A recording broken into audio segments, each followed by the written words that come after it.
Hi friends, I'm Dr. Rekha, your clinical nutritionist.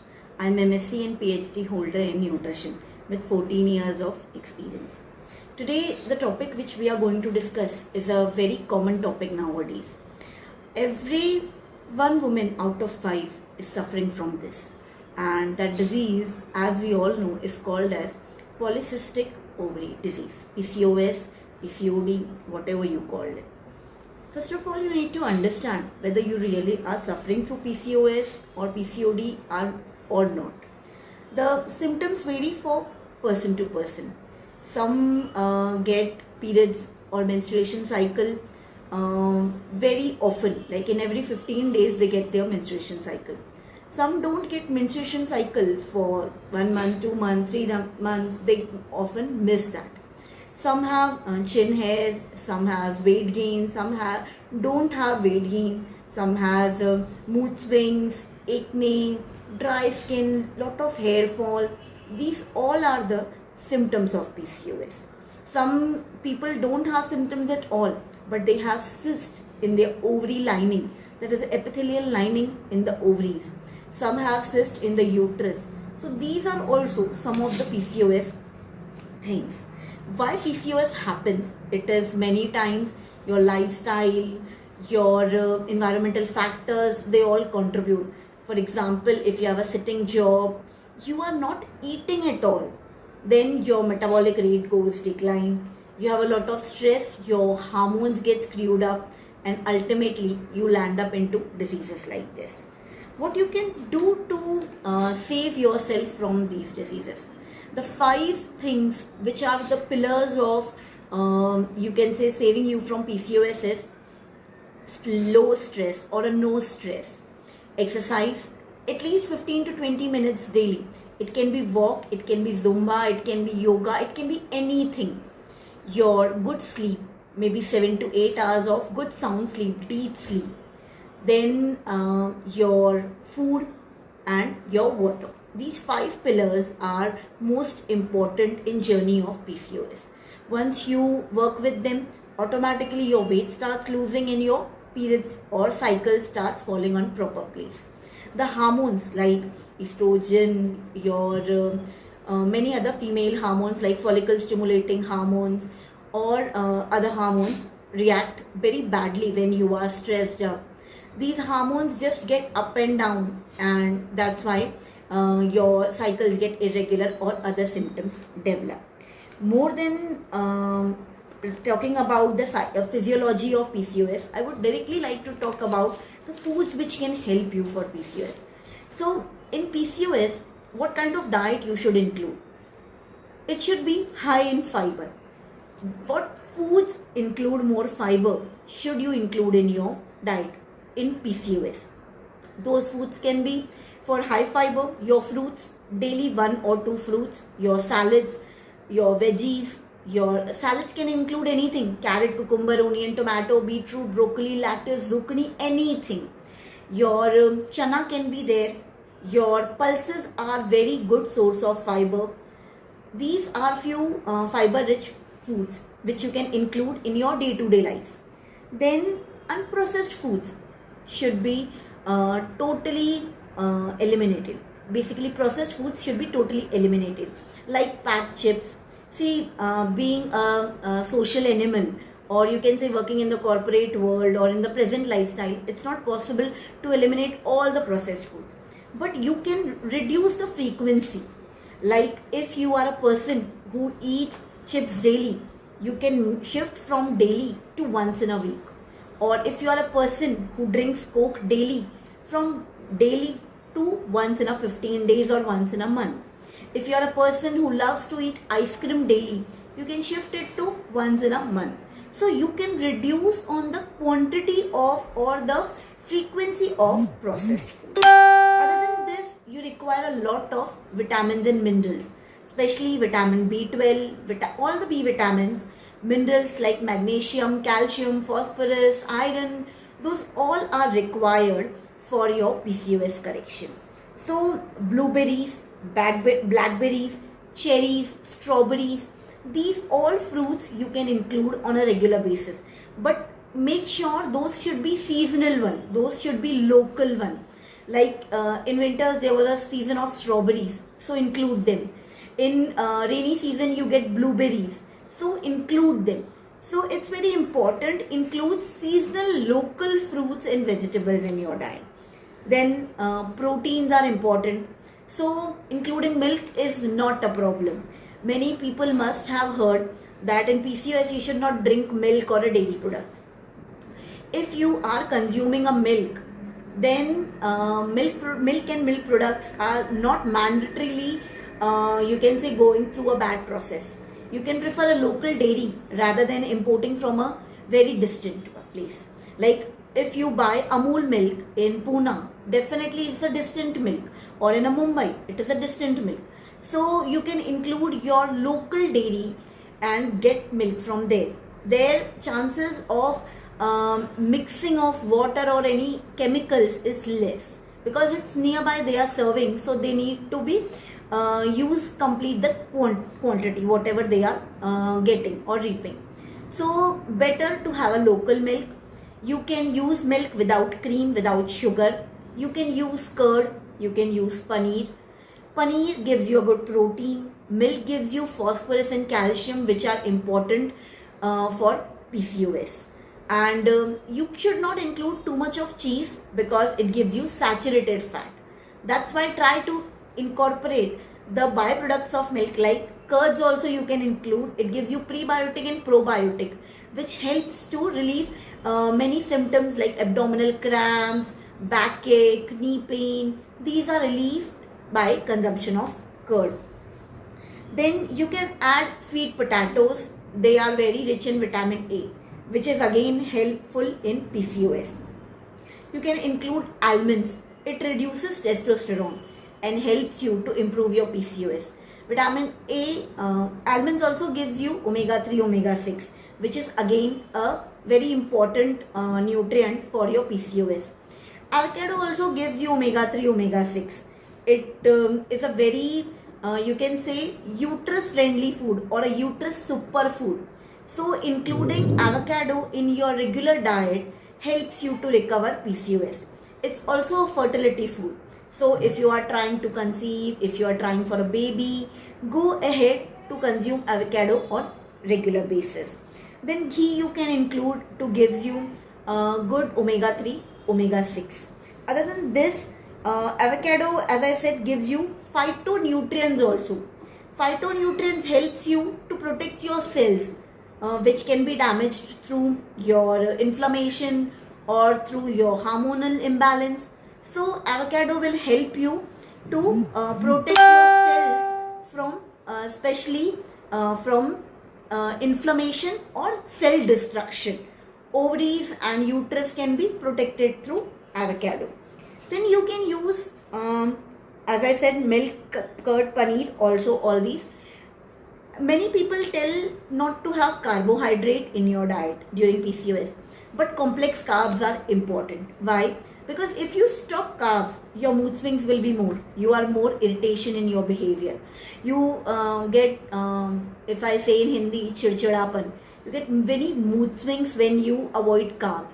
So keep carbs, but make sure you are eating complex carbs like rice. Yes, you can include in PCOS your rice. Gluten is not a problem if you don't have IBS or any colic issues. If you doesn't have any stomach diseases, please don't stop gluten. Gluten is not reason for your PCOS. Lactose and gluten are the now new enemies of the world, but actually they are not. The back picture, the real nutrition picture is hidden, and other characters are more shown. So you can take your roti, chapati also for your PCOS. That's not a problem. You can include fruits. As I said, they will be giving you a good amount of good carbs, and salads, they will give you fiber and carbs too. So carbs are not bad, but you need to choose right amount of carbs and right variety of carbs. Then eggs you can have, because lean protein is anytime good. Egg and fish are very good. If you are a chicken eater, then prefer chicken eating once in a 15 days, and fish maybe twice in a week. Red meat try to avoid. because red meat gives you more of a saturated fat. Then there are 4 types of PCOS. One is insulin resistant, one is inflammatory, one is hidden one, and one is due to pills. Due to pills, like 21 days pills are usually given by doctors for PCOS. So many times it also lands up into a side effects, or some medicines have the side effects. Then insulin sensitivity is many times due to your weight. Then due to that, pancreas stop working or they start working less, due to which you develop into hormonal imbalance. Or you can say inflammation happens. You don't know, but inside the body there is all the time there is some processes going on. They create many times inflammation which can cause PCOS. So to all these things, the diet is the best thing. You should not fast any time in the PCOS. Means fasting diets don't prefer, because they will lower your metabolism and definitely stuck up your weight. When they lower the metabolism, stuck up the weight, again your hormones go into the bad state. If they are improving, they will again go into the bad state. Prefer low GI foods, like low glycemic index foods. So what are the low glycemic index foods? The foods which doesn't have a more water in them. Like if you see fruits and vegetables, they have a lots of water in them. So they are perfect. And the foods which don't have a fiber in them are high in glycemic index. Like if you see maida, that has a definitely high glycemic index. So you can include normal wheat or ragi or a bran or a bajra. Those are perfect. Then antioxidants help you to reduce insulin sensitivity and also testosterone. Many people ask me what we can have for breakfast, lunch and dinner if we are suffering through PCOS. For breakfast, you can keep your normal options like upma, poha, idli, dosa. They give you B12, iron. You can prefer sometimes sandwiches. Once in a 15 days, if you eat sandwiches, that's not a problem. Because along with bread, you will eat veggies, lots of veggies, which will give you a fiber and help you to cure your PCOS. We have many clients who get scared by the name of bread. But if you eat bread with butter or jam, that's definitely a worsening. But if you eat bread with your veggies, with your green chutney, with lots of paneer or a tofu or a fish or an egg white in it, so it increases its protein and fiber content. Then for your lunches or dinners, you can always choose typical dal rice, roti, sabzi. You can choose any pulses like moong, chole, rajma, dals, and you can eat all the veggies in PCOS. There is nothing called as veggies which harm your uterus or your ovaries. So don't be scared of eating any veggies or fruits in PCOS. Then there is a seed cycle which helps a lot in PCOS. So if you follow it, your periods might get regular and it can help you to overcome the PCOS also. So from day 1 when your periods start to day 14, you need to consume pumpkin and flax seeds. So that is a basically period of follicular phase and ovulation phase. When your period starts, that's your count day 1 till day 14. You can consume pumpkin seeds and flax seeds, 1 teaspoon each, and maybe at morning or evening. It helps to regularize your cycle. From day 14 to day 30, that is basically luteal phase, when you can consume your sesame seeds or sunflower seeds, 1 teaspoon. The seed cycle helps you to regulate your periods. This helps you to get good omega-3, omega-6 fatty acids, good minerals, good minerals. Also helps your skin to glow better, stops your hair fall, your skin itching, because many times your hormones get disturbed and you get chin itching. So all these symptoms are treated with this seed cycle. And also your ovaries and uterus also reacts good. Basically these seeds have the nutrients which can boost up your estrogen levels and help you to reduce other hormones. So you can use these seeds on a regular basis in your month. This will help you to overcome PCOS. Then other thing what you can do is you can take 1 teaspoon of fenugreek seeds, soak them in a water and drink that water. That is fenugreek infused water, which helps you also to cleanse your body. But remember, if your body has a lot of heat, avoid this on a regular basis. Maybe once in a week you can take. And if your body, if you are a diabetic, your sugars will definitely be controlled with that. But yes, it should not bring side effects, so it varies from person to person.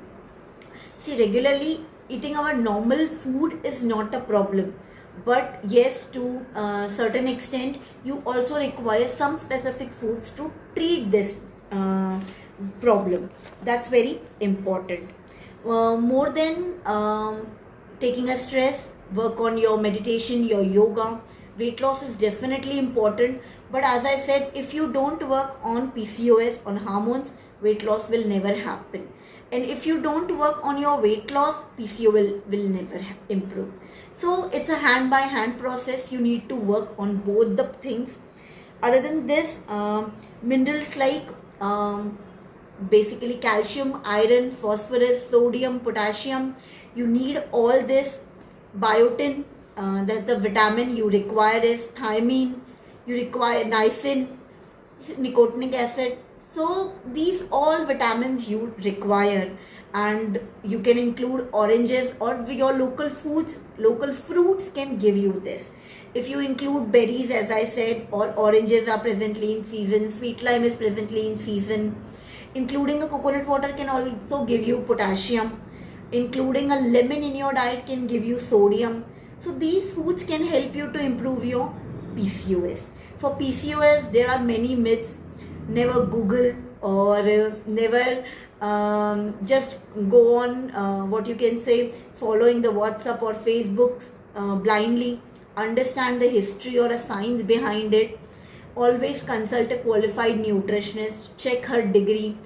To be precise, do check what degree she is having, how she will work, because it's very important that your body should heal in a right way. For PCOS, never go on any kind of DASH diet like keto diets or intermittent fasting or GM, because these diets worsen your conditions. If you do exercise, yes, your periods get usually normal. Along with that, if you start a good diet, it really helps you out. So make sure you eat well, sleep well. Many times, many people have a good diet, good exercise, but they don't have a good sleep. So sleep is the most important factor. Why? Because your digestion processes goes in the sleep. Your metabolic rates improve in the sleep, and your catabolism is a process by the body. It happens in the sleep. So if you don't sleep properly, your functions will be half the way. Then as I said, milk is not bad, and it's very important that you should consume curd or buttermilk on a regular basis, because they gives you probiotics and prebiotics, which are very important for your PCOD cure. Avoid cokes, juices especially. You can include lemon water instead of that, or a jaljeera. Those are more cleansing towards your system. And other than this, like I said, you can include all the pulses, all the dals. Soya, yes, you can have. That's not a problem to consume soya in PCOS. And other than this, if you have any queries, you can surely put in it. You can also include walnut and almonds on a regular basis. 4 almonds and 1 walnut if you consume daily for PC. Sorry, the connection was lost. I'm back again. So 4 almonds and 1 walnut you can include on a regular basis. Raisins don't have on a regular basis because it contains a glucose. Yes, black raisins you can include. That will be good. And other than this, you can include 2 anjeers, figs, dry figs. Those are very good. So let me take some questions. Aarti, today's topic was PCOS and I am about to end. You can check out the video again. There are number of foods listed here which can help you. Hello Rachna ji. Okay, my contact number is 973-076-8996. Again, I repeat it, 973-076-8996, and you can reach me on this number. Praveen, topic is PCOS, and Aarti, you have a bad hair fall, so check the reason for the hair fall. Many clients complain to me that they have a hair fall, so I always tell them, first check the reason. Do you have irregular periods, irregular cycles? If you are not suffering from PCOS, are you suffering from any deficiencies? Many people suffer from vitamin deficiencies, mineral deficiencies, and due to which they have a lot of hair fall, rough skin. So make sure you have a good amount of sunlight exposure. You can consume a cup of milk in sunlight or eat a bowl of curd in sunlight, so that calcium and vitamin D go hand in hand and they help you. You can add ragi in your milk or ragi in your diet, which can help you to reduce your hair fall, Aarti. And Archana ma'am, okay, 973-076-8996, Archana ma'am. 973-076-8996. I will post it on the chat also, on the comments also, don't worry. So include ragi. See, there are many fancy foods in the market. Like people tell you to go for oats, kovena, barley, brown rice. Being Indians, we are not adapted to that taste. Being Indians, we don't love to include them in our regular diet. Why? Because whole of the family is not going to accept it. So cook the food at your home which everyone in the family can consume, like your regular traditional food. If you're a South Indian, never give up on your rice, curd rice, sambar, rasams, idli, dosa. No, never. If you're a Gujarati, then prefer what you can say, dhokla, khandvi, theplas, khakras, always. If you're a Punjabi, do eat your paneer, soya, ghee, parathas. Why? Chole, rajma. Why? Because understand, your DNA, your body buildup is made up of the nutrients what your parents has passed to you, which are from generation into your parents. So you can, yes, definitely you can add on good nutrients, but never leave already which is cultural food given to you. Every cultural food has its significance. Like if you see why parathas are eaten in Punjabis, because they are a fulfilled meal. They contain omega-3, omega-6, vitamins like calcium. They contain lots of wheat, which gives fiber also. If you take any vegetable or stiff paratha, it gives you more of a fiber. So to start a day with good omega-3, omega-6, keeps you full for the whole day. You don't get irritated, you don't get hunger cravings, or you don't get sweet cravings. So that's why it's a lovely food. If you see poha in a Maharashtra, I'm in a Maharashtra. So if you see poha, that's a typical traditional food of Maharashtra. It is iron rich. If you squeeze a lemon in it, it gives you vitamin C, and it helps you to get good amount of iron and vitamin C, increase your hemoglobin. Also, it improves you to concentrate better. Why? Because poha gives carbs. Poha is a rice product, so definitely it has more of a niacin, which is again a blood constituent, a blood nutrient. So that's why always prefer your traditional foods. Never run what our Western culture is bringing to us. Okay, learning good habits is fine. Eating once in a 15 days is fine, but daily you can't consume. So keep your traditional meals always part of your food lifestyle. That's most important. See, it's 80% diet and 20% exercise. So if you take care of diet only 20% and 80% exercise, if you reverse this, it is not going to work. So for PCOS, it's very important. Eat well means include all those foods which I have told you, like avocado, seeds, curds, buttermilk, almonds, walnut, ghee. Include all these things, and keep a good amount of water intake. For a person weighing For a 20 kgs, you require a 1 liter. For a person weighing 60 kgs, will require 3 liter of water. And if you are going through a PCOS, add 500 ml in it. If you are on a weight loss journey, add 500 ml on it. So if you are a 60 kg, definitely you require 3.5 liters. So add up this much amount of water. Make sure you exercise at least 15 to 20 minutes. If exercise is not possible, make movements. Like if you're a female cooking up at home, you are standing up, make sure you move. And maybe cleaning the bed, maybe talking on phone, walk and talk, playing with a kid, doing some chopping or something, stand up and do. Many a times these movements helps you a lot. So try to incorporate these movements. No stress at all. See, if you are a person who can't hold the stress, breathe in. Do the breathing exercises. Maybe Alom Vilom simply will help you out. Or do Surya Namaskar. Start with 1. Till 30th day, if you reach 15 also, that's good enough for you. So start 1 Surya Namaskar in a day. It will help you. It doesn't take more than a minute, but it will really help you. So stress, exercise, water, diet and sleep.